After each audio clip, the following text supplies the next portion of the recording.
आणि या सिक्वेन्स मध्ये जावं लागतं. जर तुम्हाला असं वाटत असेल की आम्ही सद्धम्माच्या या मार्गामध्ये परिपूर्ण झालो पाहिजे, सद्धम्माच्या या मार्गामध्ये आम्हाला हा बुद्धांचा विचार प्रामुख्याने करायला पाहिजे आणि आमच्या जीवनाची कुशल मंगल झाली पाहिजे, असं जर तुम्हाला त्या ठिकाणी वाटत असेल तर त्या ठिकाणी तुम्ही या पद्धतीनेच गेलं पाहिजे. म्हणजे तुम्ही सर्वात अगोदर शीलवान बनलं पाहिजे आणि मग समाधीचा अभ्यास केला पाहिजे आणि मग मुक्तीच्या मार्गाकडे आपण वाटचाल केली. मग ह्या गोष्टी सांगताना मी देशना देत असताना सुद्धा तुम्हाला मागच्या वेळेस शिलापासून सुरुवात केली. मागच्या रविवारी कोण कोण होतं? जे होतं ते असं करा. मागच्या रविवारी काय उद्देश केला होता?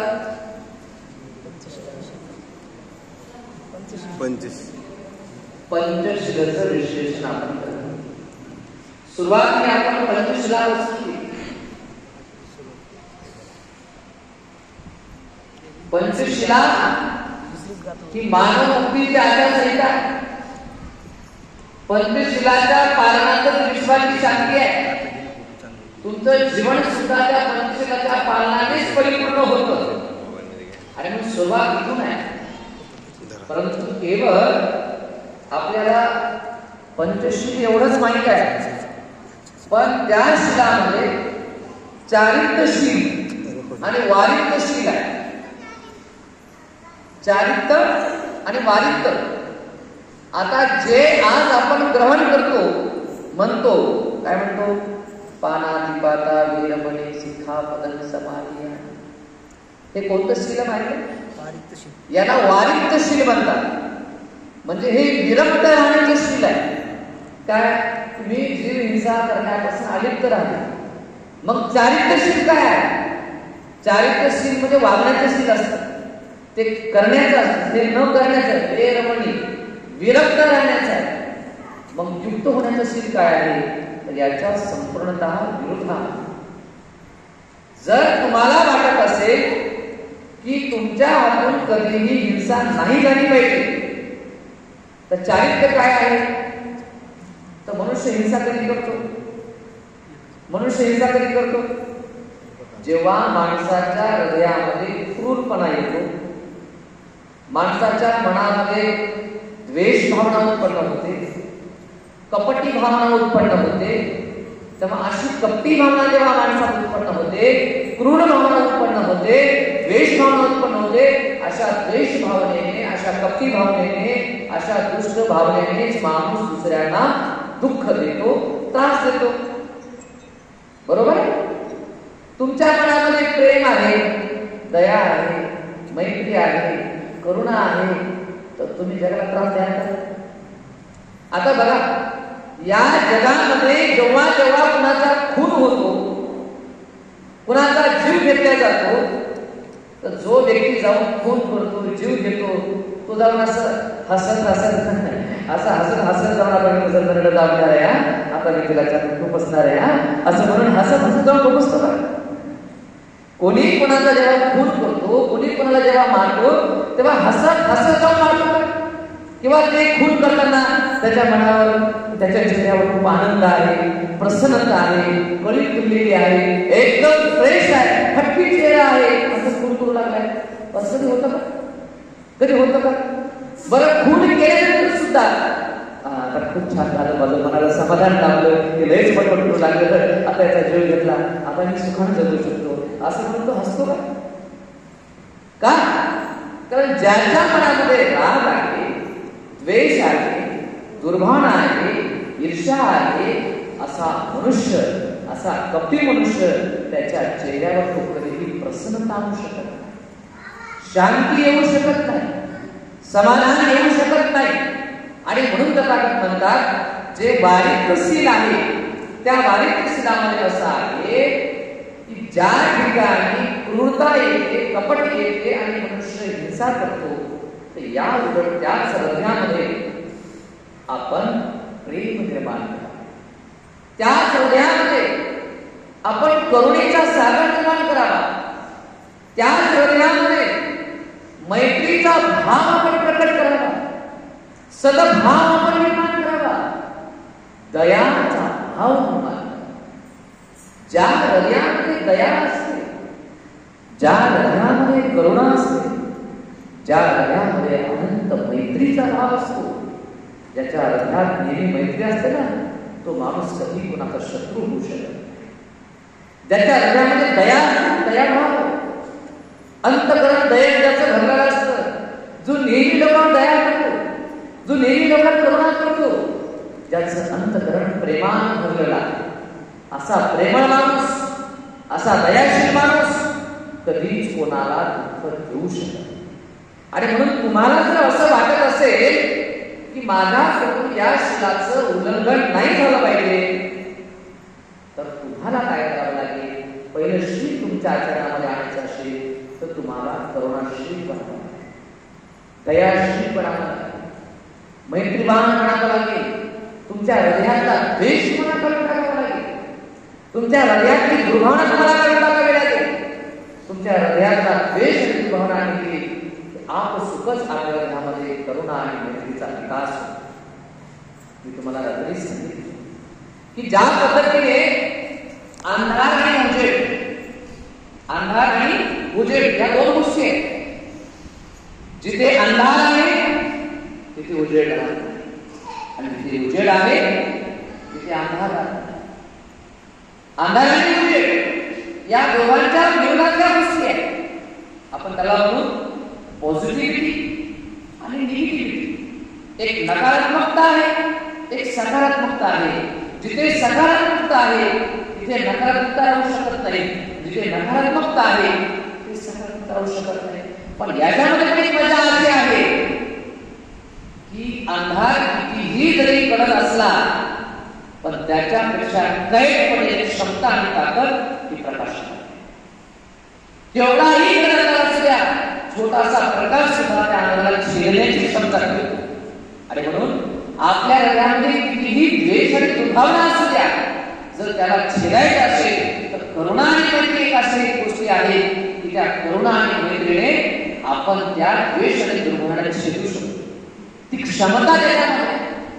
आपल्या मनामध्ये कितीही जरी नकारात्मकता असली पण आपल्यातली सकारात्मकता आहे ती त्या नकारात्मकतेला गुरुळ होऊ शकते, एवढी क्षमता तिच्यामध्ये आहे. आणि म्हणून बुद्ध म्हणतात, जरी तुमच्या मनामध्ये द्वेष असेल, दुर्भावना असेल, ईर्ष्या असेल, अहंकार असेल, कपटभाव असेल, पण तुम्ही या गोष्टीला कानाडोळा करा आणि तुमच्या हृदयामध्ये प्रेम निर्माण करा. सबंध जीव जंतू प्राण्याच्या प्रती, सबंध सत्वाच्या प्रती करुणेचा भाव निर्माण करा, दयेचा भाव निर्माण करा. हे जसंही विकसित व्हायला लागलं की अंधार आपोआप दूर होतात. सकारात्मकता आपल्याला यायला लागली की नकारात्मकता ही आपोआप दूर व्हायला लागते. आणि म्हणून ही सकारात्मकता तुम्ही निर्माण करा.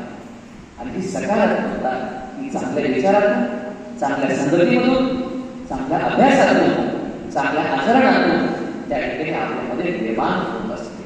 आणि म्हणून पहिलं शील तुमच्याकडून भंग व्हायचं असेल तर आजपासून लक्षात ठेवा की तुमच्या हृदयाला करुणावान करा, मैत्रीवान करा. कुणालाही कधी पाहिलं, पशुला, पक्षीला, प्राण्याला, व्यक्तीला, की तुमच्या हृदयामध्ये तळमळ आली पाहिजे, दया उत्पन्न झाली पाहिजे, करुणा उत्पन्न झाली पाहिजे, सद्भाव उत्पन्न झाला पाहिजे. पण तसं होतं का? आपल्याला सगळ्या गोष्टी लागली, द्वेष उत्पन्न करायचे, दुर्भावना उत्पन्न करायची.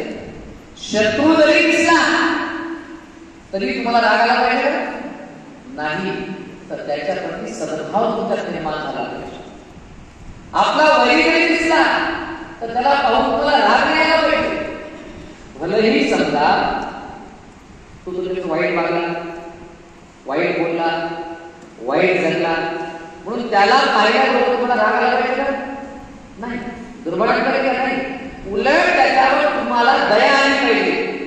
अरे काय हा मनुष्य आहे, माझ्यासारखा असा या माणसाच्या हात निदा करतो, तो या माणसाला तो असं वाईट बोलतो, बिचारा अज्ञानी आहे, धम्म करो बुद्ध करो याला माहिती मिळू, त्याच्याला द्वेष कमी होऊ, त्याची दुर्भावना कमी होऊ, त्याला धम्म मिळू.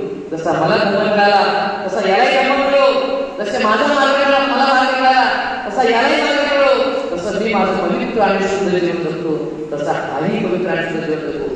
ही भावना तुमच्या मनामध्ये आली पाहिजे. कोणी भावना येते काय?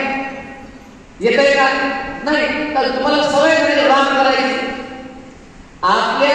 आपला वैरी आपला शत्रू दिसला की त्याला पाहिल्याबरोबर आपली तळपायाची मुंगी मस्तकाला जाऊन पोचते. लगेच आपल्याला हलते किंवा लगेच सगळं सळसळ करते. त्याला जिद्द खवका कसा करतो. ज्याचा आपलं पटत नाही त्याला पायाने फुटवणा प्रवाह करतो. लगेच पण काय काय करतात, पण काय काय पाय पटकन फुटतात. पाहिजे जो शत्रू आहे, जो आपला वैरी आहे, त्याचा आपलं जमत नाही, त्याला पाहिजे कोणच वापरतात, नाही तर पटकन थुकतात. काही लोक तर फाकून थुकतात आणि मग ते जाऊन सांगते मला पाहून म्हणे थुकली, मला पाहून थुकला आणि मला पाहून फाकून थुकला, याच्या तोंडात आळ्या पडतो असं तिकडे म्हणतात. इकडे म्हणत नाही, आमच्या हिंगोलीकडे म्हणतात त्याचं तोंड असं वाकड होऊन म्हणते, याला बॅगेस हो म्हणते, त्याचं तोंड वाकड करून जाईल म्हणते असा, आणि अशा झाल्या म्हणते आणि अशी फुगायची वेळ म्हणते असं म्हणतात. बरं का लोक तिकडे काय माहित नाही तिकडे म्हणतात. तर अशा प्रकारे आपल्याला सवय काय झाली की पाहिजे तोंड वाकड करायचं, चुकायचं, द्वेष करायचं, ही सवय आपल्याला लागली. तर बुद्ध म्हणतात जर तुम्हाला वाटत असेल की आपल्या हृदयातला हा द्वेष निघून जावा, दुर्भावना निघून जावी, अहंकार निघून जावा, तर तुम्ही आपल्या हृदयामध्ये प्रेम उत्पन्न केले पाहिजे, दया उत्पन्न केली पाहिजे, मैत्रीचा भाव उत्पन्न केला पाहिजे, त्याच्यावर करुणा आली पाहिजे. त्यामुळे तुम्हाला बहुत द्वेष पाहिजे, तुम्हाला त्याच्यावर प्रेम आलं पाहिजे आणि ते अज्ञानी माणूस दया आली पाहिजे, करुणा आली पाहिजे. करुणेचा भाव निर्माण करा, समोरच्या माणसाला तुम्हाला जिंकता येईल, त्याच्यावर तुम्हाला विजय प्राप्त करता येईल. म्हणून आपल्याला म्हणतात की हे समोरचं जर तुम्हाला टाळायचं असेल तर आपल्याला मैत्रीयुक्त हृदयाची गरज आहे, करुणा करण्याची गरज आहे, दयाशील करण्याची गरज आहे. जो दयाशील आहे, तो उपयुक्त आहे, तो सर्व जगावर त्या ठिकाणी विजय प्राप्त करू शकतो. आणि म्हणून संत कबीर म्हणतात आपण दुसऱ्याच्या वान कर्माने, वाईट कर्माने, दुष्कर्माने आपण दुःखी नाही झालं पाहिजे, आपण आपले कर्म चांगले केले पाहिजे. मेरा कोई बुरा करे वह उसका कर्म, मेरा कोई बुरा करे वह उसका कर्म, मैं किसी का बुरा ना करू यह मेरा कर्म. माझं कोणी किती वाईट करत असेल त्याचं कर्म आहे ना, त्याच्या कर्माचं फळ त्याला भेटणार असेल. पण मी कुणाचं कधीच वाईट नाही केलं पाहिजे, हे माझा धर्म आहे, हे माझं कर्तव्य आहे, ही माझी निष्ठा आहे आणि मी माझ्या धर्माचं पालन केलं पाहिजे. पण मी माझ्याकडून त्यानं जरी माझा द्वेष केला पण मी त्याचा द्वेष नाही केला पाहिजे, त्यानं जरी माझी निष्ठा केली पण मी त्याची निष्ठा नाही केली. जेव्हा या पद्धतीने आपल्या हृदयाला तुम्ही बनवाल तर खऱ्या तुमच्या हृदयाचा विकास होईल. तुमच्या हृदयात नकारात्मक काय द्वेष दुर्भावना जी आहे ना ती हळूहळू त्या ठिकाणी कमी व्हायला लागेल. नेहमी दुसऱ्याच्या कर्माने आपण दुःखी नाही व्हायचं, आपल्या चांगल्या कर्माने आपण सदैव सुखी राहायचं. कोणाच्या कर्माचं टेन्शन आपण नाही घ्यायचं. कर्म करत तर भरत नाही. संत कबीर म्हणतात अरे जिसकी करनी उसके साथ, अरे कबीर मत हो उदास. जैसी करनी वैसी भरणी. त्यानं ते कर्म केलं त्याला ते फळ भोगावं लागले. तू का दुःखी होऊ लागलास, तुला करून टेन्शन यायला लागले, तू जो थोडा करू लागला, तू नको ना करू, तू थोडा वापर करायला, याचा अर्थ त्याच्या कर्मात तू पण सर्व व्हायला लागला, तू त्याचा द्वेष करायला लागला, दुर्भावना करायला लागला, तुझी द्वेष सवय व्हायला लागला. आणि म्हणून ही गोष्ट आपण त्या निमित्तानं लक्षात घेतली पाहिजे की त्या वाईट कर्माची भागीदार आपण नाही झाले पाहिजे. तर आपल्या हृदयाचा आपण विकास करा. ज्या दिवशी शत्रूवरही तुम्हाला मैत्री निर्माण व्हायला लागेल की समजावं तुमच्या हृदयाचा विकास होऊ लागेल, तुम्ही धम्मामध्ये दिसत होऊ लागेल आणि खऱ्या अर्थाने शील तुमच्या आचरणामध्ये येऊ लागेल. जेव्हा संपूर्ण मानव जातीच्या प्रती जेव्हा आपल्या मनामध्ये मैत्री आणि मंगलाचा भाव निर्माण होईल, तेव्हा खऱ्या अर्थाने आपल्याला एक धर्माचा मार्ग जो आपल्या आचरणातून आपल्याला बेनिफिट्ससह आपल्याला जे काही बघायला आणि बघायला मिळेल. आणि म्हणून या पहिल्या शिलाचं आचरण करताना या पद्धतीने आपण त्याला चारित्र्य आणि वालिक या दोन गोष्टींना आपण समजून घेतलं. आणि हे करताना सुद्धा, हिंसा करताना सुद्धा, विष दुर्भावना करताना सुद्धा 3 अंगांनी पालन करायचं असतं. केवळ चाकू घुसवणे शरीराने म्हणजे हिंसा नाही आहे. तर 3 प्रकारे काया, वाचा आणि मन. शरीराने हिंसा नाही झाली पाहिजे, वाणीने हिंसा नाही झाली पाहिजे, पण मनाने सुद्धा हिंसा नाही झाली. मनाने जरी आपण दुसरीकडे खून आपण नाही केला, पण मनात फोटो वाटायला लागलं असं मनात जरी आपल्याला झाली हिंसा, झाली हिंसा. पण मनात सुद्धा द्वेष दुर्भावना नाही आणली पाहिजे, मारण्याची भावना नाही आणली पाहिजे, दुःख देण्याची भावना मनातही उत्पन्न नाही झाली पाहिजे. ते मनाचं कुशल कर्म. शरीराने नाही केलं पाहिजे हिंसा, ते शरीराचं कुशल कर्म. वाणी पण नाही केली पाहिजे. वाणी सुद्धा फाटलेलं मला पाठीमागे पण सांगितलं. हे वाणी हे जे जबान आहे ती तलवारीसारखी असते आणि फुलासारखी पण असते. जर चांगलं या वाणीतून बोललं असं वाटतं बदल फुलं चालवायला मिळाले आपल्या, आणि ते जर वंगाळले शब्द आपण वापरले तर असं वाटतं की अंतःकरण चिरायला लागलं. काय घावच्या घाव शब्दाचे मार म्हणतात. शब्दाचे मार केले आज ना उद्या मिळतील, पण शब्दाचे भाव मिळत नसतात. शब्दाने माणसं तोडल्या जातात, शब्दाने माणसं मारल्या जातात. आजकाल तोच मारला होतो, शब्दाने मारतो आम्ही. शब्दाचा मार खतरनाक असतो. शस्त्राचे घाव तर बरोबर लागतील, पण शब्दाचे घाव अंतःकरणामध्ये लागतात. म्हणतात बाई मला अशी बोलली व समर्पण केलं, म्हणतात माझ्या माझ्या मनाला जाऊ लागलं. असं बोललं, अशी बोलली, असं बोललं मला हृदयातच मला असं हृदय पण पडल्यासारखं वाटलं. चरकन झालं म्हणतात, खसखस झाले म्हणतात, आणि कसं तरी झालं म्हणतात. असा बोलला, अशी बोलली. बघा शस्त्राचे तरी काय घाव लागतात. पुन्हा असं म्हणतात मला अशी बोलली, मला असं बोलला, जन्मभर विसरणार नाही, मरेपर्यंत विसरणार नाही, मेलं तर मात्र विसरणार नाही. कसं जाऊ बाबा मग तुझ्या काय पण तरी हे शब्दाचा मारा, ही शब्दाची हिंसा, हे शब्दाचं पाप, हे वाणीचं पाप. आणि म्हणून काया, वाचा आणि मन या 3 प्रकारे हे पाप शिल्पाला आपलं झालं पाहिजे. 3 अंगांनी शिलाचं रक्षण आपलं आपण केलं पाहिजे. तर तुम्ही चारित्र्य आणि वारित्र्य काया, वाचा, मनाने आपण त्याचं पालन करून शीलवान होणार. अधीनदाना चोरी जरी शील मला पटकन सांगितलं. चोरी माणूस कधी करतो जेव्हा माणसाच्या मनामध्ये धनाच्या प्रती लोभ उत्पन्न, लोभ उत्पन्न होतो. माणूस लोभाने लोभयुक्त झाला की लोकांचं घ्याव वाटतं. मग हे चोरी करण्यापासून अलिप्त राहणे हे वारित्र्यशील आहे. पण चोरी नाही झाली पाहिजे तर चारित्र्यशील आहे.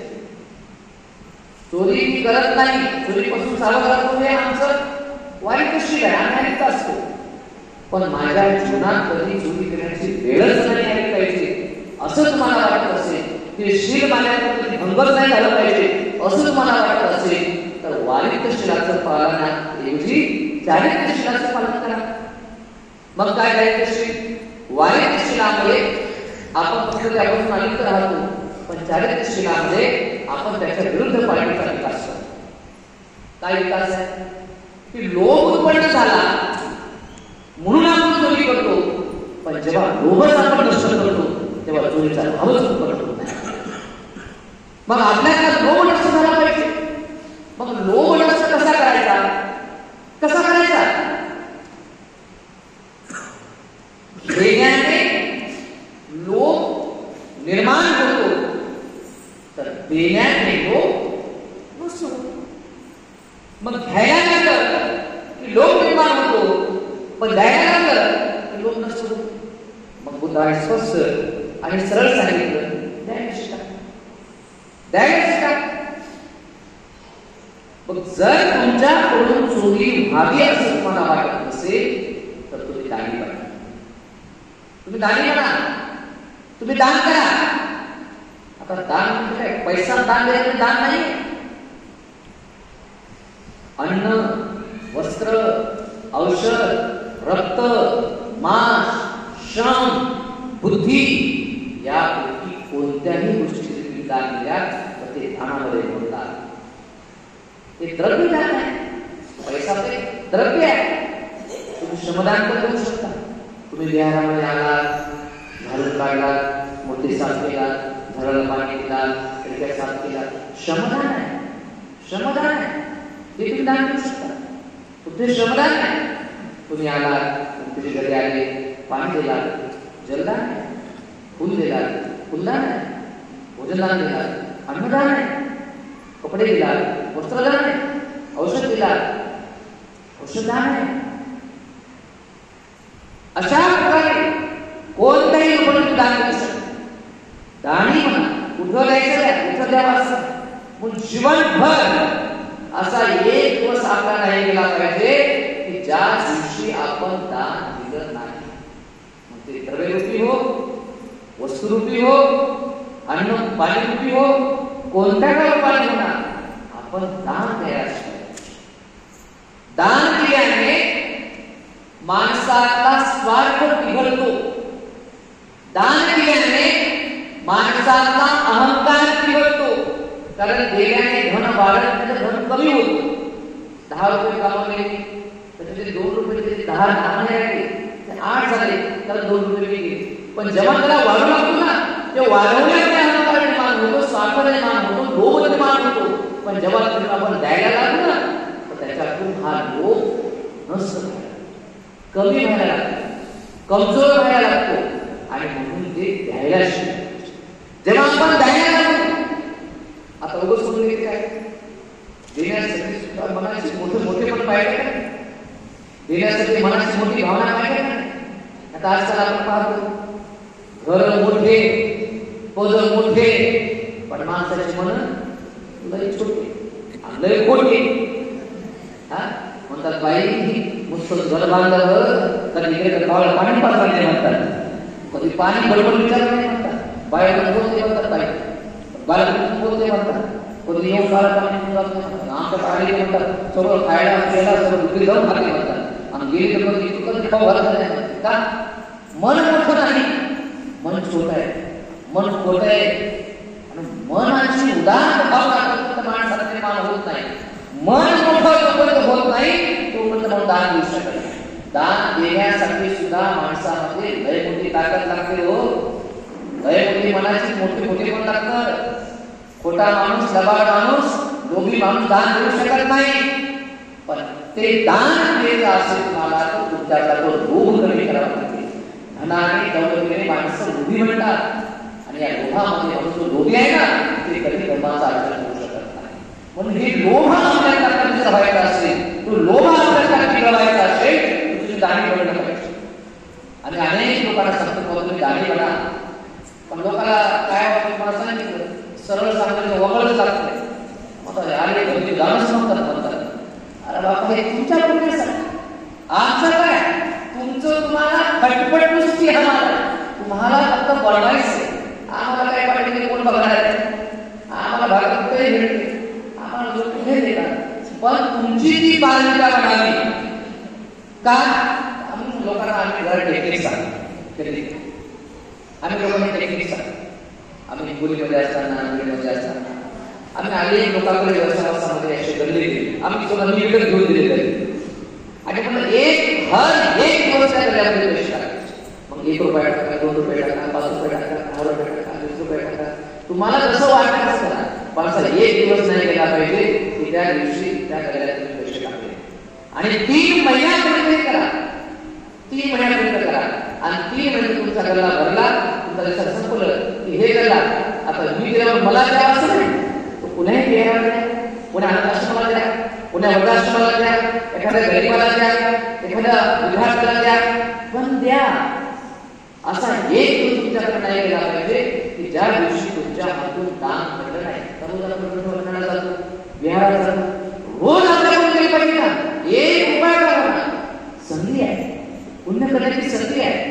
कारण थेंबा थेंबाने तळे साचते. एखाद्या माणसाला म्हणलं देवर 500 रुपये तो देत नाही, पण त्याला रुपये बघून मागला की बरोबर 500 नाही ते 1000 देते. कारण माणसाला एकदम मोठी रक्कम मागली की सोनं वाटत नाही, चिल्लर चिल्लर झालं तर ते पटपट सुटते. पण त्याला हे माहित नाही की केवढाही तरी पाऊस असला, मुसळधार पाऊस पडला, कसा पडला म्हणतात मुसळधार पाऊस. आता मुसळधार पाऊस म्हणजे काय? मुसळधार झाला होता काय? अच्छा मुसळधार झाला होता काय? दुसऱ्या फोटो आज मुसळधार पडला काय? कोणताही पडला का? पण पडते पाणी थेंबानच. पण फक्त फरक काय असतो की थेंबाची तीव्रता निरंतर असते, जोरात असते, एकसारखी असते. थेंबच पडतो पण निरंतर पडतो. आणि मोठा पडला काय असतो? मुसळधार पाऊस. मुसळधार नाही पडला, थेंबानेच पडला पण निरंतर पडला. म्हणून आपण एकदा दान करतो का थोडं काही होत नाही, पण रोज रोज थोडं थोडं 1 रुपये 2 रुपये 5 रुपये 1000 रुपये असं थोडं थोडं पण निरंतर निरंतर त्याची मात्र मग ती पुण्य पार करतात. आणि त्याच्यातून मग तो अहंकार वेगळा लागतो. आणि दान द्यायला माणसाचं शिकलं पाहिजे. मग ते अन्नदान असो. आणि म्हणून जेव्हा आपण ग्रंथ वाचन करू लागलो किंवा कोणी आज यांनी फळ आणा, त्यांनी फुलं आणा, त्यांनी मेणबत्ती आणा, त्याने काहीतरी खाऊ आणा, त्याने काहीतरी गोड आणा, त्याने काहीतरी घेऊन या, हे जे आहे ना हे सगळं दान देण्याची तुम्हाला लावणारी सवय आहे.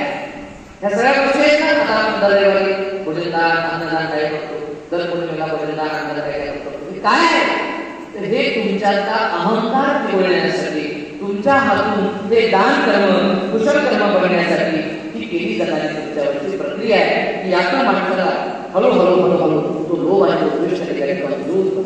आणि म्हणून जेव्हा लोभ कमी करायचा आहे तर घेण्यादिवशी तुम्ही द्यायला शिकलं पाहिजे, तुम्ही दानी बनलं पाहिजे. आणि हेच आपल्याला बाबासाहेबांनी सांगितलं की आपल्या कमाईचा 20वा हिस्सा तुम्ही दान दिला पाहिजे. या दानातून हे सगळं प्राप्त होतं. या दानावरती सेपरेट पुढच्या रविवारी आपण सेशन घेऊया. हे अधीनदान. तिसरं शी कामेश्वरी, काम वासनेचं. काम वासनेपासून आपण अलिप्त असतो. तर काम वासना कधी उत्पन्न माणसामध्ये होते जेव्हा माणसाच्या इंद्रियावर माणसाचा संयम राहत नाही. जेव्हा माणसाच्या इंद्रियावर माणसाचा संयम राहत नाही तेव्हा मनुष्य अशा प्रकारे ब्रह्मचर्य करायला लागतो, ब्रह्मचर्याचं उल्लंघन करतो. मग बुद्ध म्हणतात तुमच्या इंद्रियावरती तुम्ही संयम ठेवा.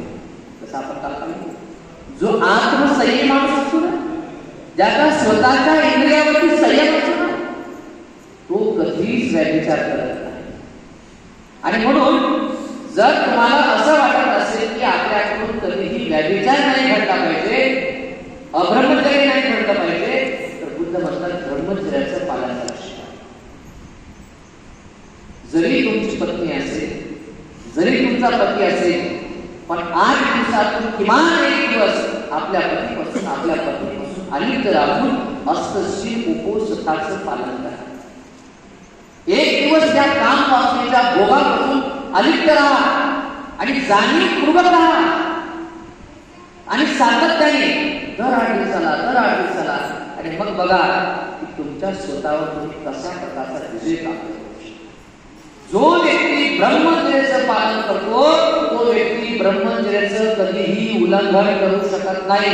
आणि तुम्हाला प्रामाणिकपणे सांगतो आणि तुम्हाला सुद्धा माहिती आहे कारण तुम्ही संसारिक लोक आहात, जर या जगामध्ये संसारामध्ये जे कलह निर्माण होतात, जे भांडण निर्माण होतात आणि संसारामध्ये जे भांडण कलह निर्माण होऊन जे माणसापासून तुटतात किंवा माणसं जे बेजार आहेत किंवा जे पती पत्नीच्या हत्या होतात, याचं सगळ्यात मोठं कारण कोणतं असेल तर व्यभिचार आणि काम असेल.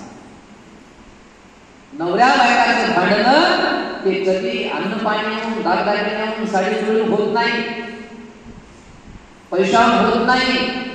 बायको नवऱ्याच्या चटणी भाकरीमध्ये खुश राहू शकते, झोपड्याची सुखी राहू शकते, सोन्या विनाची राहू शकते, पण जर नवरा जर चारित्र्यवान नसेल तर ते कधी सुखी राहू शकत नाही, कधीच सुखी राहू शकत नाही.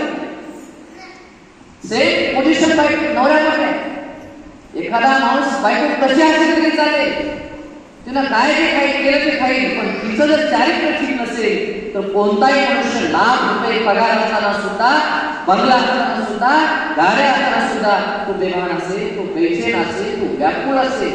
तर या गोष्टी अरे म्हणून आम्ही अभ्यास पाहिलंय, अनेकांना विचारतो, अनेक लोक आमच्याकडे जेव्हा येतात धनतेचे, अनेक मोठे मोठे लोक पगार काढले, बंगले काढले, म्हणतात धनतेची काय सांग सगळं काही आहे म्हणतात. एका गोष्टीमुळे आमच्या संसारात सगळं वादन घडलं. त्याला कारण म्हणत आहे हा व्याधीचा काम असा. आणि या संसारामध्ये शांती तुम्हाला निघावी असेल, तुमचा संसार तुम्हाला सुखात नांदायचा असेल, म्हणून तुम्ही पती आणि पत्नी म्हणून धर्मचर्येचे पालन करावं, ब्रह्मचर्याचे पालन करावं, आत्मसैल करण्याचं काम करावं. जेव्हा तुम्ही ब्रह्मचर्य धर्मचर्य पालन करायला लागाल तर तुमच्याकडून चुकूनही व्यभिचार घडणार नाही, चुकूनही तुम्ही काम करण्याच्या हानी करणार नाही. कारण ते सत्य तुमच्या लक्षामध्ये तुम्ही काय करतोय, काय करतोय. आणि मग बघा, नवरा आणि बायको दोघांनी म्हणून शिवपालन करायचं असतं. उपोषण पालन करून बघा. आज उपोषण दिवस आहे, मागच्या वेळेस उपोषण दिवस होता. उपोषणाचं पालन करायला शिका. उपोषणाचं पालन जेव्हा आपण करतो तेव्हा हे कामेश विच्छादशील आहे, ते अब्रह्मचर्याशील बनते. उपोषणाने अब्रह्मचर्या वेद. जेव्हा आपण पंचशिलामध्ये असतो, जेव्हा आपण पंचशिलामध्ये असतो तेव्हा आपण आपल्या पत्नीसोबत आपल्या पत्नीसोबत विवाह करू शकतो. पण जेव्हा आपण अष्टशिलामध्ये असतो तेव्हा आपल्याच पत्नीपासून आपण अलिप्त राहायचं. ब्रह्मचर्याचं पालन त्या दिवशी आपल्याला करायचं असतं. हे ब्रह्मचर्य अत्यंत महत्वाचं आहे. इंद्रिय संवर्षील आहे. आपल्या इंद्रियावरती संयम ठेवणं हे अत्यंत उत्तम मंगलदायी आहे. या काम वासनेमुळे जन्माच्या बंधनामध्ये फाटत जातो आणि अशा प्रकारे दुष्कर्म पाप करत जातो.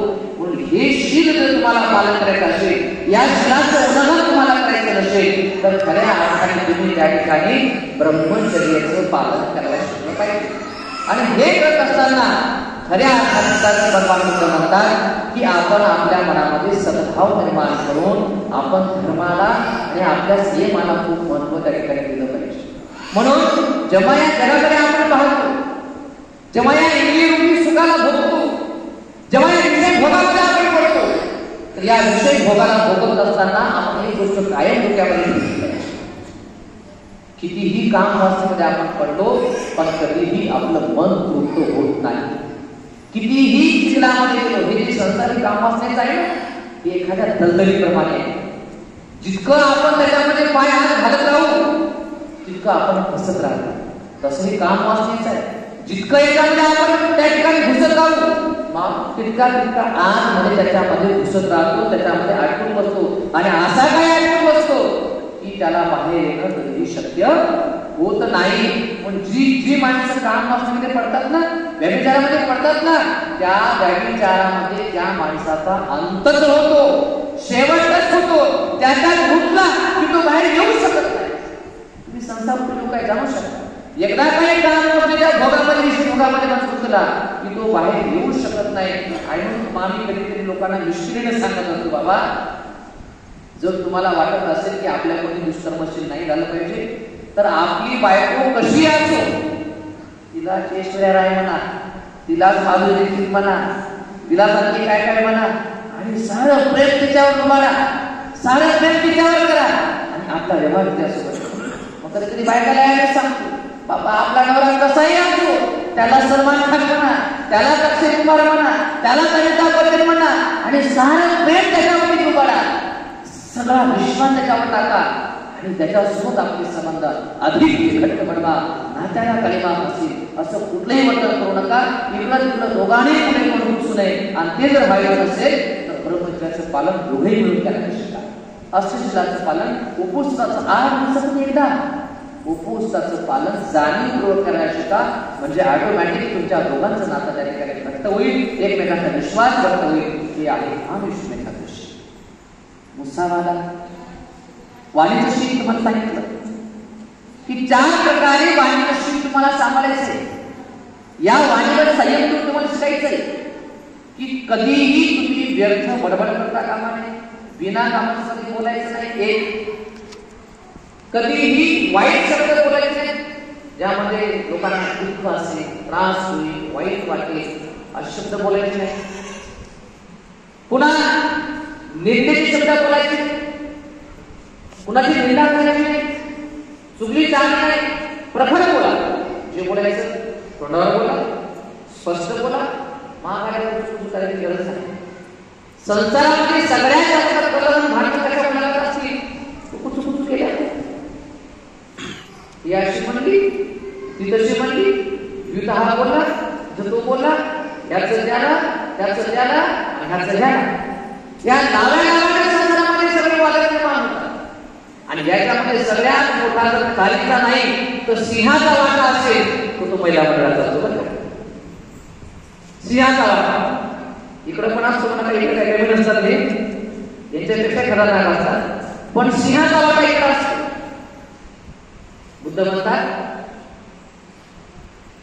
महिलांमध्ये कोंबडीचे 2 दुर्गुण असतात. कोणाचे? कोंबडीचे 2 दुर्गुण असतात. कोणते? पहिला दुर्गुण कुरकुर करायचा. उठल्यापासून जे कोंबडी कुरकुर कुरकुर कुरकुर करते तर संध्याकाळ झोपेपर्यंत नुसती कुरकुर कुरकुर कुरकुर कुरकुर करते. आणि दुसरा दुर्गुण उठल्यापासून लोकांचे उकडे उकरायचे, उकडे उकरायचे. दुसरा दुर्गुण. आणि या दुर्गुणामुळे स्त्रियांचं जीवन हे बेहाल. एकदा काही गोष्ट घडली, नवऱ्याची म्हणा, लेकराची म्हणा, कोणती तो ते काम करते, भांडे घालते, कुरकुर करून घालते, कपडे कुरकुर करत कपडे धुते, स्वयंपाक करते, कुरकुर करत कपडे धुते, स्वयंपाक करते. आणि त्यामध्ये कुरकुर कुरकुर लोकांना किरकिर वाटायला, ते कुरकुर किरकिर होते. आणि मग माणूस सांगते गप्प बसता, बस झाला हो म्हणते, लय झालं तुमचं, गप्पत बसले, किरकिर गप्प बसले, हे आता लय झालं गप, आता लय झालं तुमचं बघा, त्याला आणखी वाढायला. आणि पुन्हा कुरकुर कुरकुर कुरकुर करत राहते. गप्प म्हणजे हानी हाना आम्हाला खायला झाले आणि हे झालं, मला जन्म झाला खायला हात करावं बाबा, उगत अशी बोलते, अशी बोलते. माणसाला चिरड येते, माणसाला चिरड येते. माणूस असा धरून ठोकते. मग म्हणते बाई मी काही बोलले नाही ग, पण लय हात म्हणजे जरा शिवाय काय ना कुरकुरी किती गप बसा. पण नाही, या कुरकुर मापणामुळे घरात किरकिर निर्माण होते. आणि या किरकिरीमुळे हे सगळं घडतं. पण हा दुर्गुण आहे म्हणतात देवाने घडणारा, त्यांना सांभाळा. आणि दुसरा म्हणजे काय? उकळणे उकळणे. कोणत्या दुर्गुण? सकाळी उठलं बाहेर पडलं की उकळणे उकळायचे. आता मला सांगा, उकडला कशाला बनतो? उकडला कशाला बनतो? कचरा. उकडला कशाला बनतो? ज्या वस्तू टाकाऊ असतात, वापरून टाकलेल्या असतात, आता त्याचा उपयोग नसतो. ते घाण आहे, ते कचरा आहे, जे बिना कामाचं आहे, त्याचं काही काम आहे का? नाही. मग ते काय असेल? ते घराचा कचरा असेल, ते रात्रीचं शिळा असेल, किंवा ते रविवारचा खाऊन चपून टाकलेला असेल, किंवा ते लेकराचं पाळलं पुसलेलं पासलेलं असेल, किंवा ते खाकरलं बोकरलं शिकवलेलं असेल. हे जे जे घाण आहे, जे जे घाण आहे, या घाणीने काय करतो? उकळता. जी वस्तू टाकाऊ आहे, कामाची नाही का, शिकवून टाकले, खाकून टाकले, खाऊन टाकले, जवळून टाकले, झाडून टाकले, तोडून टाकले, शिवून टाकले, केळी शिवून टाकले, किंवा आणखी काही फळ शिवून टाकले, किंवा आणखी काही कुठून टाकलं. जे टपरं शिवते घाण जे आहे ना, किंवा लेकराचं आपण सकाळी सगळं पुसतो, त्या डायपर वायपर काय काय म्हणून सगळं ते पुसून आपण टाकतो, किंवा हे सगळं खरं हे सगळं आपण टाकतो. हे पुन्हा वापरायच्या वस्तू असतात. या टाकाऊ गोष्टीने उकडला बनतो. ज्या बिना कामाच्या असतात, ज्या वापरायच्या असतात. मग अशा टाकाऊ वस्तूने, घाण वस्तूने जेव्हा उकडला बनतो, आणि मग तो जर उकडला जर आपण उकरत असते, तो उकडला जर उकरत असते तर त्याच्यामध्ये काय गुलाबाचा सुगंध येईल का? चटणीचा सुगंध येईल का? फुलाचा आस्वाद येईल का? चांगला सुगंध येईल का? नाही. आणि ज्याचाही हा उकडला आहे त्याच्या वाईट गोष्टींमध्ये उकडला आहे तो. मग माणसातल्या ज्या टाकाऊ गोष्टी आहेत, माणसातल्या ज्या टाकाऊ गोष्टी त्या कामाच्या नाही, राग असेल, द्वेष असेल, दुर्वाण असेल, ईर्ष्या असेल किंवा पाप असेल किंवा आणखी अधिकार असेल किंवा लबाडी असेल, या सगळ्या गोष्टी कशा आहेत? टाकाऊ आहेत ना, विनाकामाच्या आहेत. त्या वापरायसारख्या आहेत. राग वापरायसारखा आहे का? द्वेष वापरायसारखा आहे का? अहंकार वापरायसारखा आहे का? लोभ वापरायसारखा आहे का? वासना वापरायसारखी आहे का? लबाडी वापरायसारखी आहे का? नाही. या गोष्टी कशा आहेत? टाकाऊ गोष्टी, टाकाऊ आहे. मग एखाद्या माणसाचा या वाईट गोष्टीनं उकंडा बनलाय त्याचा, आणि तुम्ही जर जाऊन उतरत असाल तर त्याला बरं वाटेल काय? कुणाचा उत्तर नसतो काय? बघा, खेड्यात सगळ्यात जास्त भांडणं उकडण्यामुळेच होतात आणि उकडी टाकण्यामुळेच होतात. सगळ्यात जास्त भांडणं उकडण्यामुळे भांडणं होतात आणि मग हे भांडणं आपल्या दुःखाच्या कलाला ठरतात. आणि मग महिलांमध्ये हा एक वेगळा गुण असतो की लोकांची उकडली. काही काही बाया बाबा आम्ही पाहिल्या काही काम नसते, मोठं मोठं एखादी गोष्ट जर त्या बाईला कळाली तर पोटातच राहत नाही. एक लय मोठी गोष्ट आहे बघा.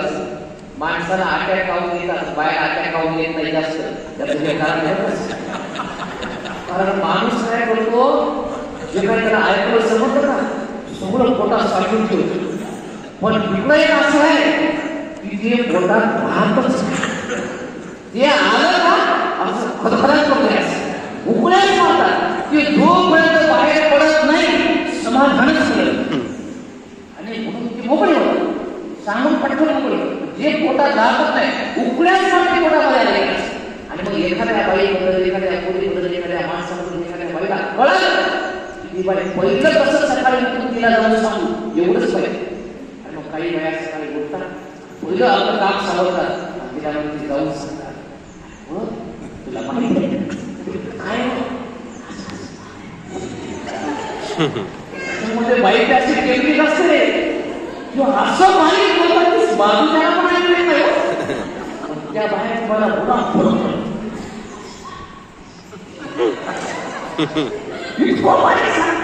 आणि पटकन कळते. आणि सांगताना बाई काय म्हणते माहिती, तुला माझ्या पोटातली गोष्ट सांगायला बरं का, तू दुसऱ्याला सांग बरोबर. तुला म्हणून माझ्या पोटातली गोष्ट सांगायला बघते, तू कोणाला सांग. पण ती पण शेवटी बाईच आहे ना. तिच्या पोटात गोष्ट आली तर ती उघड्यात मारली ना, ती दुसरीकडे जाते. ती तिला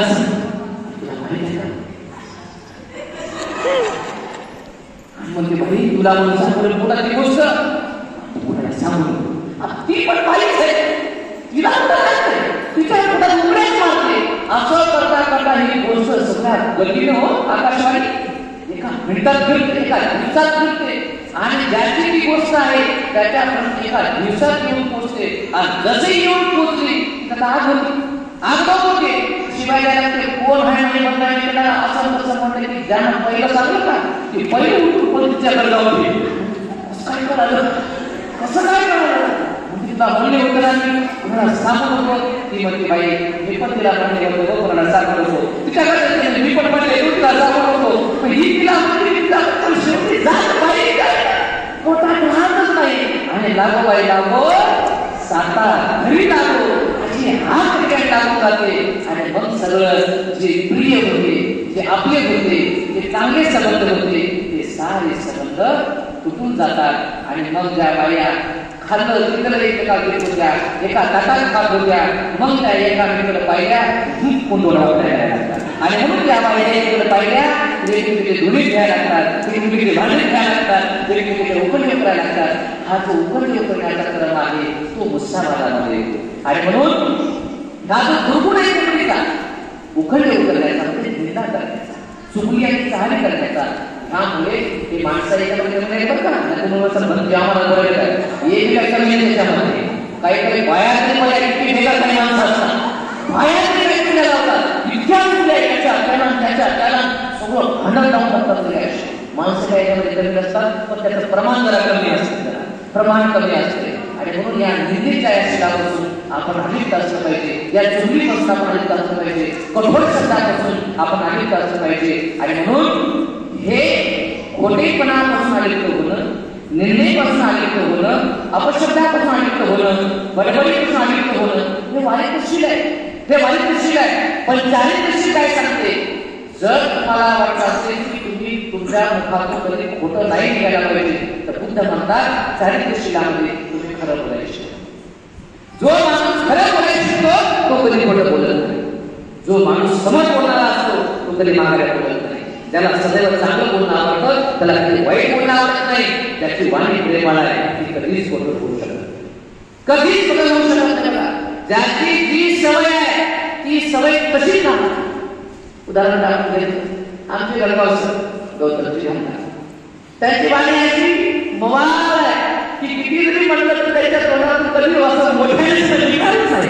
आणि आमचे काल मारे बाबा ते फटकन बोलतील, त्यांना हळू येतच नाही बोलतो. उदाहरण सांगतो माणसाचं की ज्याला फटकन बोलायची सवय ते हळू बोलू शकत नाही, आणि जो लय हळू बोलते ते कधी फटकन बोलू शकत. सवय ही वाणी आहे. आणि कुणी या वाणीबद्दल म्हणतात जर तुम्हाला वाटतं असेल खरं बोलावं खोटं नाही बोलावं तर खरं बोलायला शिका, प्रखर बोलायला शिका. म्हणजे माघाऱ्यात नाही बोलणार, सत्य तेच बोलायला शिका. म्हणजे असं तुम्हाला जमणार नाही. सत्य बोलणे ही चारित्र्यशील आहे आणि असत्यापासून आलिप्त होणे हे वालित्यशील आहे. ती चारित्र्य आणि वालित्य या दोन प्रकारे काया वाचा मनाने या शिलांचं आचरण आपण आपल्या जीवनामध्ये केलं पाहिजे. आणि 5 गोष्टी सुराव केल्या. व्यसनापासून व्यसन आहे. कोण काही व्यसनामुळे मनुष्य कधी सुखी होऊ शकत नाही. जरी त्याला वाटत असेल की मी खूप छान मारतोय आणि खूप चांगल्या प्रकारे करतो, मला काय होतं, माझ्याकडे पैसा आहे, काहीचा मला देत नाही. व्यसन आहे. व्यसनापासून जो धर्मचारी आहे, जो धम्मधर आहे, ज्याला धर्मामध्ये आपली प्रगती करून यायची आहे, तर त्या व्यक्तीने या ठिकाणी सगळ्यात महत्वाची गोष्ट म्हणजे त्याने व्यसनापासून आलिप्त स्वतःला केलं पाहिजे. व्यसनापासून त्याने झालं पाहिजे. विचार करा, 2 व्हीलर गाड्या वापरणार आहे, 2 चाकी गाड्या, 2 चाकी गाड्या सगळ्याकडे आहे. ती 2 चाकी गाडी कशावर चालते? पेट्रोल. कशावर चालते? पेट्रोलवर चालते. बरोबर आहे. आपण त्याच्यामध्ये रॉकेट टाकतो पेट्रोलवर चालणाऱ्या गाडीमध्ये रॉकेट टाकतो का नाही टाकत? कारण जर पेट्रोलवर चालणाऱ्या गाडीचं रॉकेट टाकलं तर त्या गाडीचे इंजन लॉक होते, खराब होते. पण इंजन जोडायचं असते 80,000, 1 लाख, 1.5 लाख आणि बुलेट झालं तर 3 लाख. बरोबर. एक तर इंजन खराब झालं तर दुसरी 10 इंजन घेऊ शकता, 2 इंजन घेऊ शकता, किती इंजन घेऊ शकता.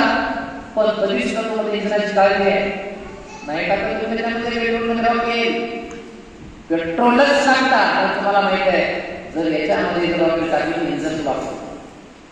मग आता जशी ती गाडी आहे ही पण ही गाडी आहे, हे पण एक इंजन आहे. ही इंजन कशावर चालते?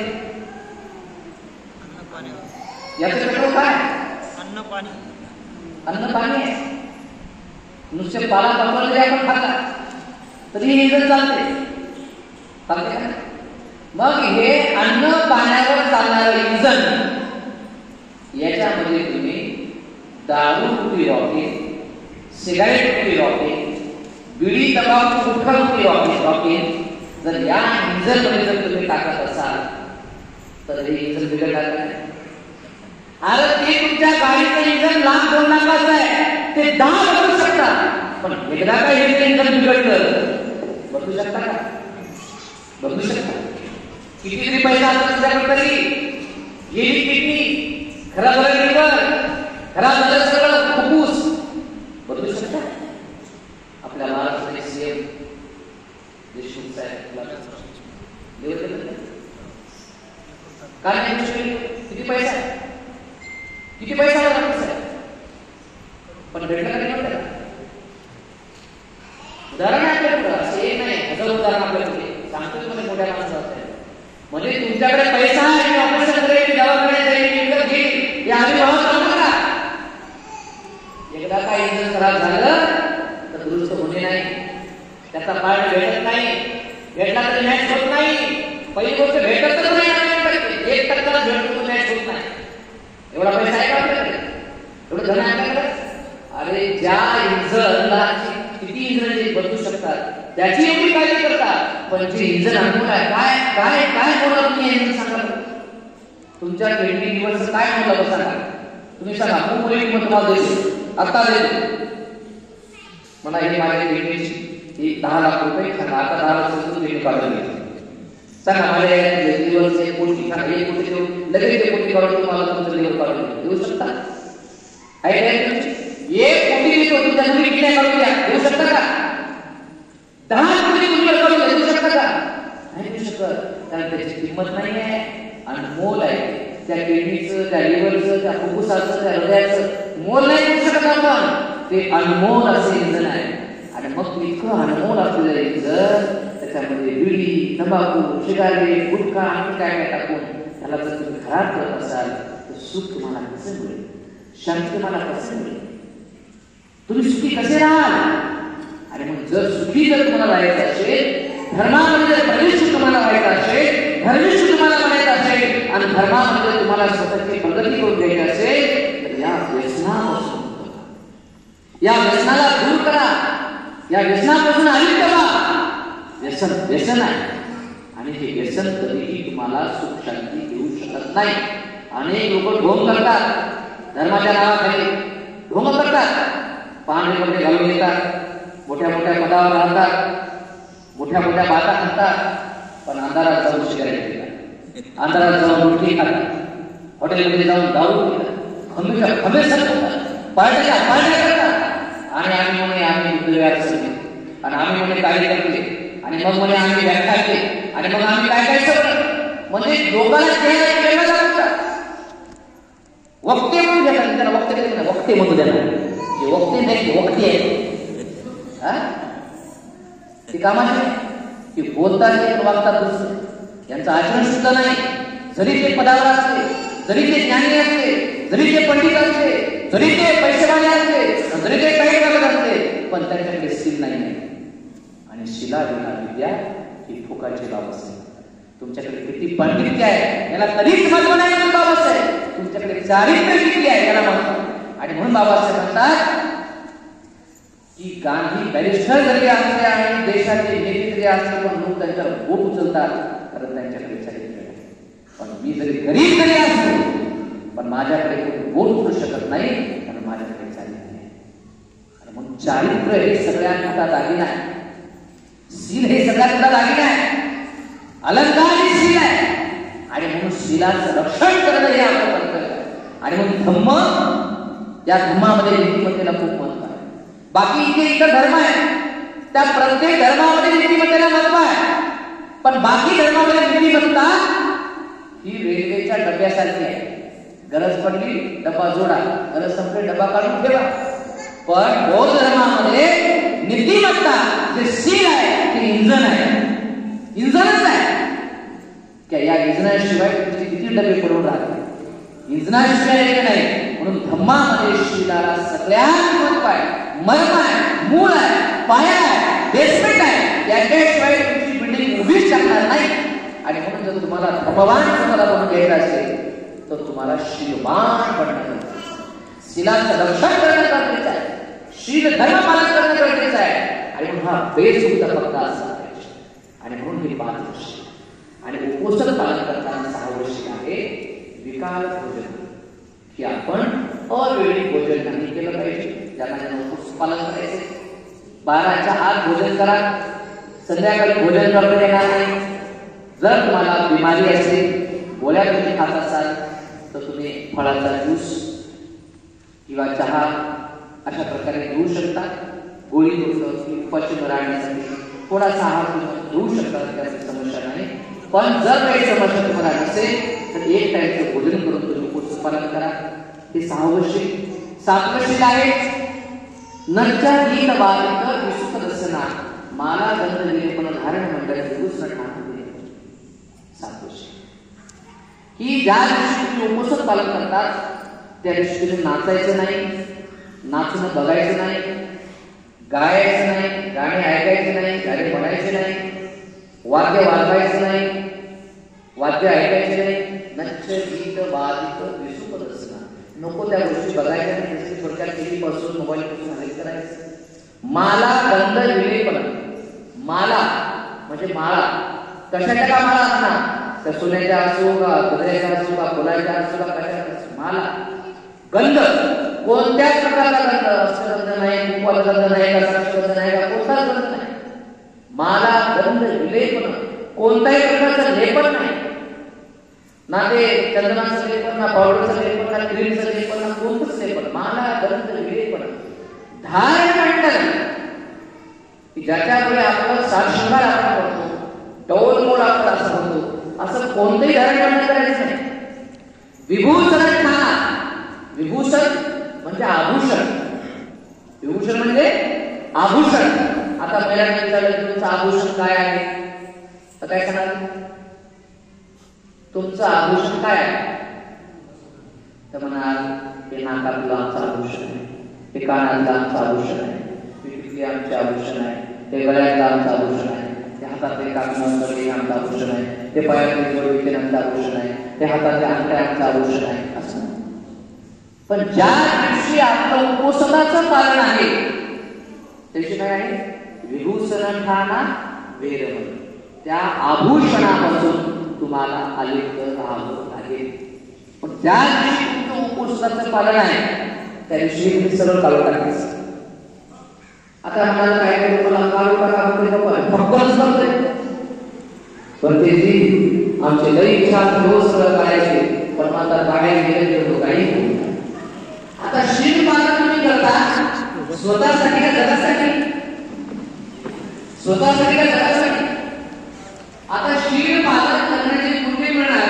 ते तुम्हाला का सगळ्या कुणाला मिळणार? मग शील पालन करताना तुम्ही तुमचा विचार केला पाहिजे का जगाचा विचार केला पाहिजे? पण माणसामध्ये क्षमता असते, माणसाने ती क्षमता आपल्याला निर्माण करायची असते. आता अशा प्रकारे शील पालन करताना काय आहे की आपल्याला हिंदू धर्माची संस्कृती पालन करण्याची सवय लागलेली आहे.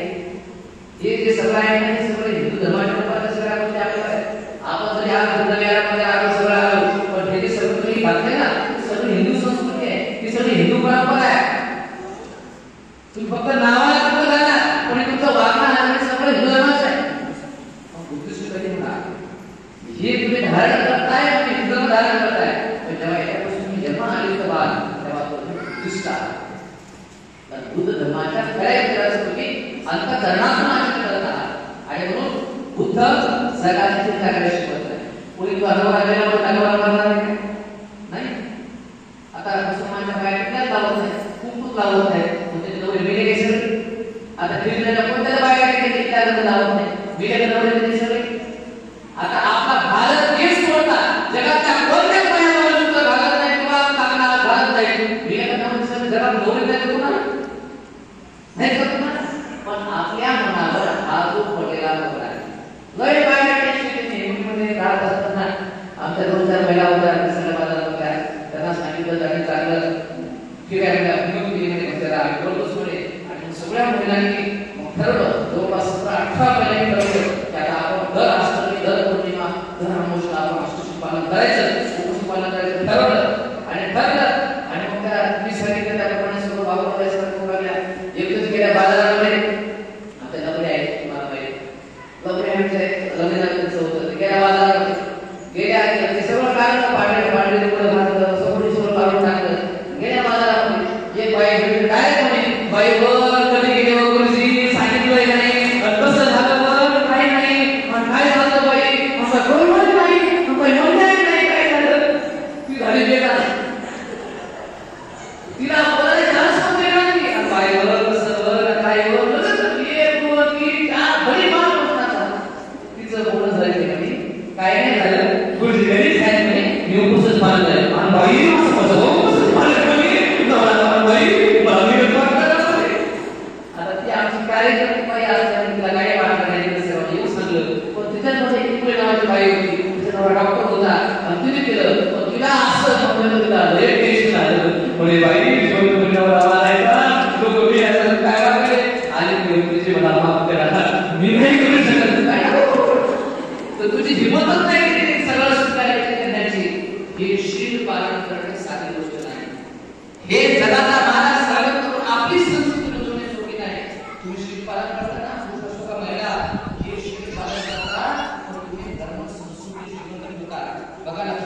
चारदा होईल पण 5 काय नंतर हा त्रास मला होणार का बघा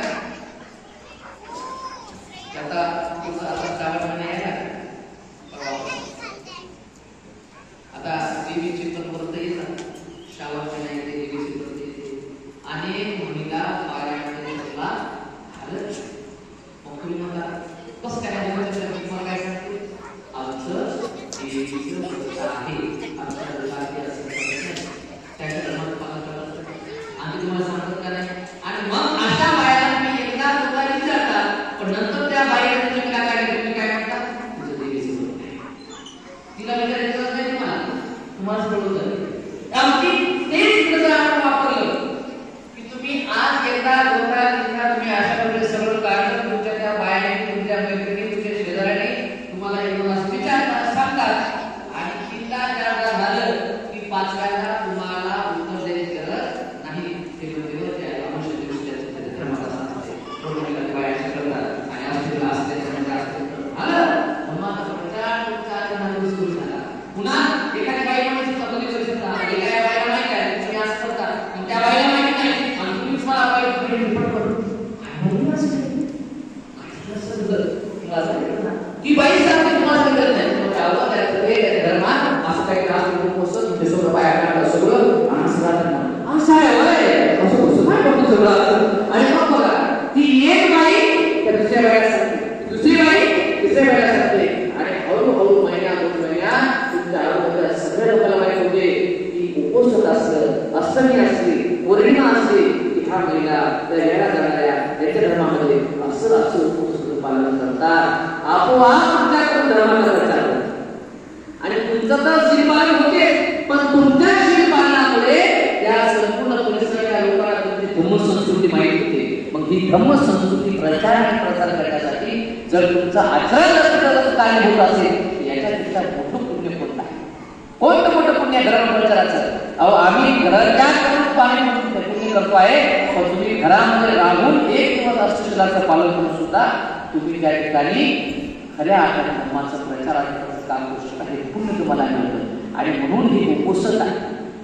आता हे उपोषण रोज करायचं नसतं उपासकासाठी रोज नाही ज्या दिवशी पौर्णिमा आहे ज्या दिवशी अमावस्या आहे आणि अष्टमी आहे महिन्यातून 4 वेळा फक्त दर 8 दिवसाला एकदा हे उपासक आणि उपासक आहे आणि हे करताना सुद्धा केवळ बाईने करायचं नसते तर नवरा आणि बायको दोघांनी मिळून करायचं असते काही अवघड आहे का थोडं बायाला त्रास किंवा हे लोकांना 2-4 उत्तर द्यायला लागतं पण याच्या एवढं पुण्य जगामध्ये कोणतंही नाही आता अनेक महिलांना हे एवढं आता हे गेलात ना ज्या दिवशी पौर्णिमा आहे का त्या दिवशी शेकडो बाया मला उपोषण पालन करणारे शेकडो बाया आणि काही लोक पण धर्मामध्ये एवढे प्रतीक्ष झाले की त्यांना 4 दिवस मध्ये कमी पडायला लागले तर 8 दिवस नवरा आणि बायको दोघांनी मिळून 8 दिवस अष्टमीच्या दिवशी अष्टमीच्या दुसऱ्या दिवशी पौर्णिमेच्या दिवशी पौर्णिमेच्या दुसऱ्या दिवशी आणि असं करता काही महिलांना अशा पालन करतात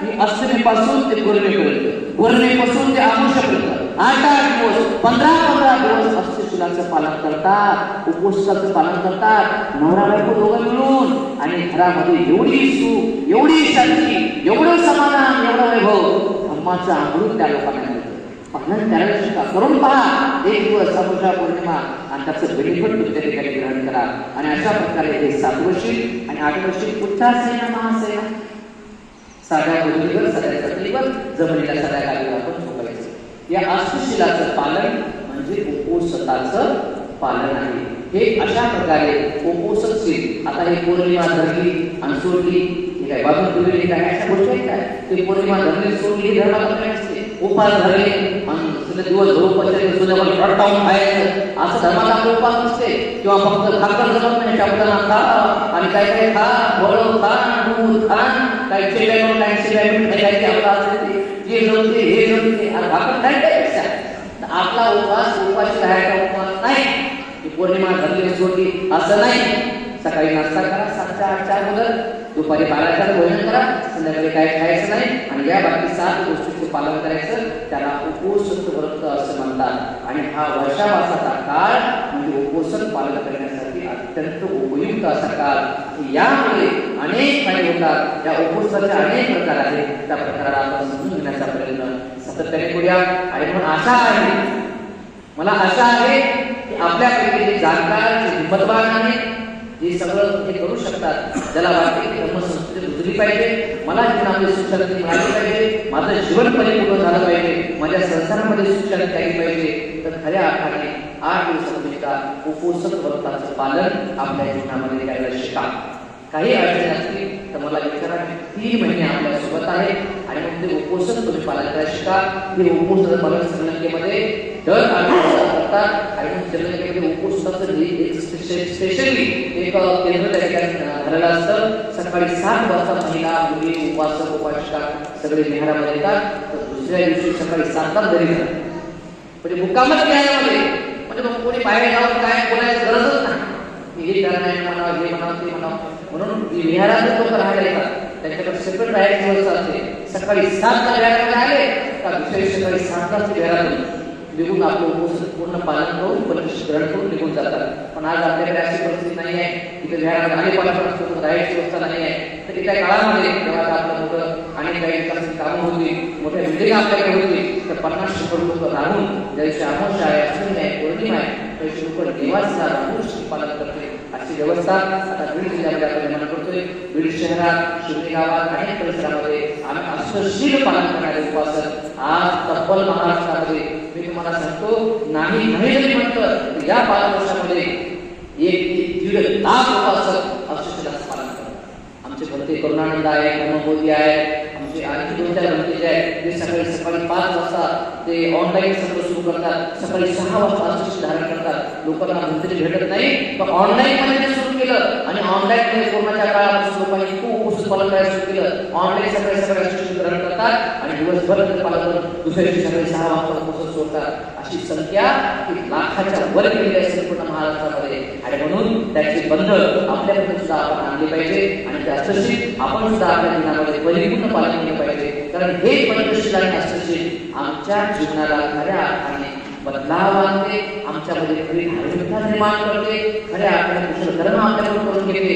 आणि असाच माणूस मग धम्माचा बेस याला म्हणतो, जो पाया लागतो, तो पाया एकाकडे मजबूत झाला की आपोआप मनुष्याला समाजाकडे प्रज्ञेकडे. आणि म्हणून जर धर्माची पहिली पायरी, पहिला बेस काही असेल तर ते बेस आहे शील. आणि म्हणून शीलवान बना. आणि मागच्याही आठवड्यामध्ये आणि आजही आपण फक्त बेसवर चर्चा केलेली आहे की शील काय आहे, शील चारित्र्यशील काय आहे, वारित्र्यशील काय आहे, पंचशील काय आहे आणि अष्टशील उपवास काय आहे, हे आपण जाणून घेण्याचा प्रयत्न केलेला आहे. निश्चितपणे मला आशा आहे या मालेगाव शहरामध्ये जे शुद्ध नागरिक आहेत, जे जाणकार नागरिक आहेत, जाणकार महिला मंडळ आहेत, ते उपवास पालन करून कठोर त्याचं पालन करून खऱ्या अर्थाने एवढा आशावाद त्या ठिकाणी व्यक्त करतो. आणि हे लांब प्रवचन त्याला या ठिकाणी पूर्ण केला करतो. आपल्या सर्वांच्या प्रती अनंत अशा मध्ये करतो. सर्वांचे मंगल हो, सर्वांचे